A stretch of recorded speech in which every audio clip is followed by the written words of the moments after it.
Hello everyone. In series of Western political thought, today I have taken up Hegel. I would be discussing Hegel in two parts.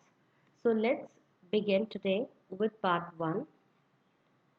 The full name of Hegel is George Wilhelm Friedrich Hegel. He was born in 1770 and died in 1831. So, inside the discussion today, I would be today discussing introduction about Hegel, his views on nature of man, uh, Hegel on a state, which is very important part of his political philosophy, and his philosophy of history. In part one, I would be discussing on these four main themes. So, starting off with the introduction, as I have said, he was born in 1770 in Germany in an upper middle class family, and he rose to philosophical excellency and settled in Berlin and died there only in 1831. There he gained immortal fame and became not only the king of philosophers but philosopher of kings. And according to Sabine, the significance of political thought of Hegel centers around 2 points, and those are the dialectics as a method and the idealism of the nation state that I would be discussing in the lecture as the lecture follows. Hegel drew his philosophy from various sources. He was influenced by Plato and Aristotle, the ancient Greek philosophers that I have already discussed in Western Political Thought series.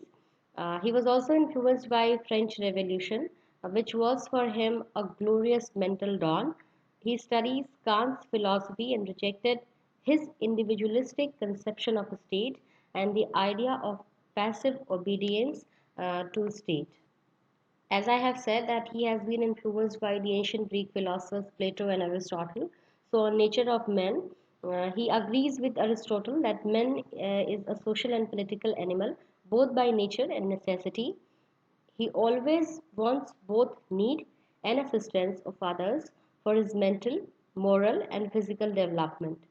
In actual life, each individual is bound to find that without the assistance of others, it shall not be possible for him to achieve what is best in him. And each individual wants some type of association for the realization of his freedom. And so, according to him, earliest association was family, which served his sensual needs and afforded him the minimum necessary protection for his living.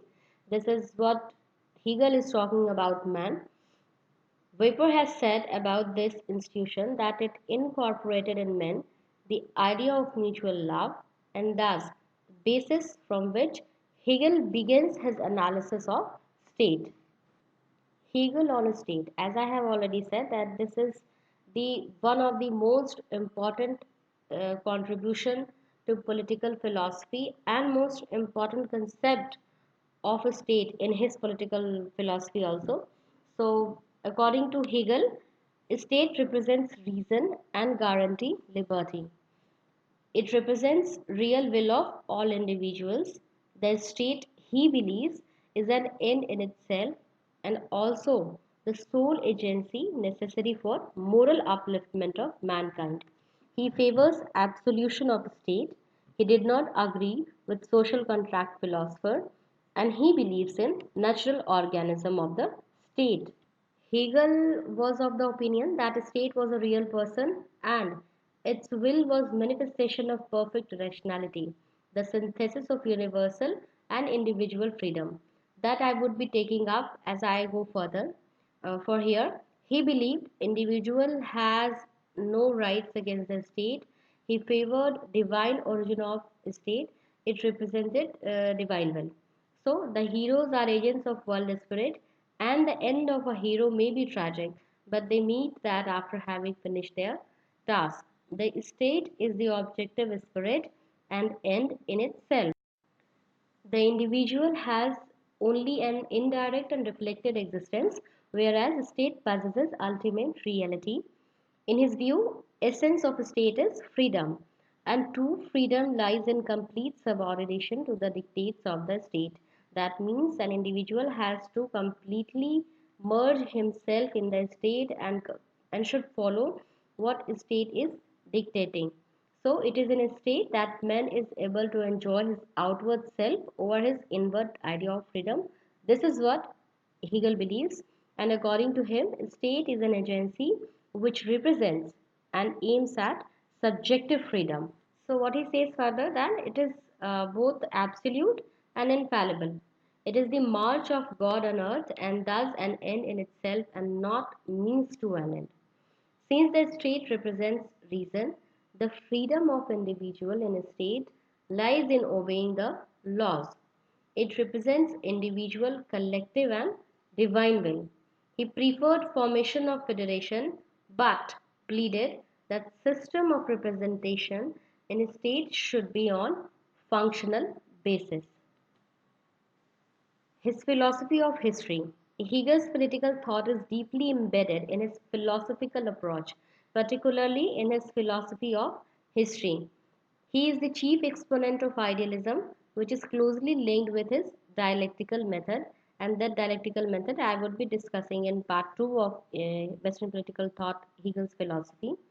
For here, Hegel's principle of dialectic idealism implies idea spirit or consciousness is the basic substance of universe which includes physical objects as well as social and political institutions. It is the driving force behind all historical development. B. Idea is endowed with capacity and tendency of development. C. Idea always moves in a dialectical path. That is, the initial idea is confronted by its contradictory form, that is the opposite idea, and this confrontation results in the destruction of untenable parts of the two and integration of their tenable parts. This process goes on repeating itself until it reaches the stage of the absolute idea. You have to be very careful while dealing with dialectical method of Hegel and have to always keep this in mind that there is initial idea is countered by another idea, and then the absolute idea comes out in the process by destructing the untenable parts of the above two. So he described this process in terms of thesis, the initial idea, antithesis, the opposite idea, and synthesis, the idea that results from clash between thesis and antithesis. But the synthesis so evolved may not be the whole truth. Though it is relatively free from the untrue elements of the two, it is nearer the truth and perfection. It therefore takes the position of new thesis and undergoes the same process of clash with its antithesis and the emergence of a new synthesis. This negation of negation continues till it reaches the stage of absolute idea, which is free from contradiction. This is enough for part 1.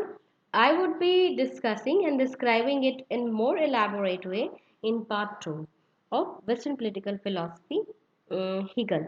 Thank you.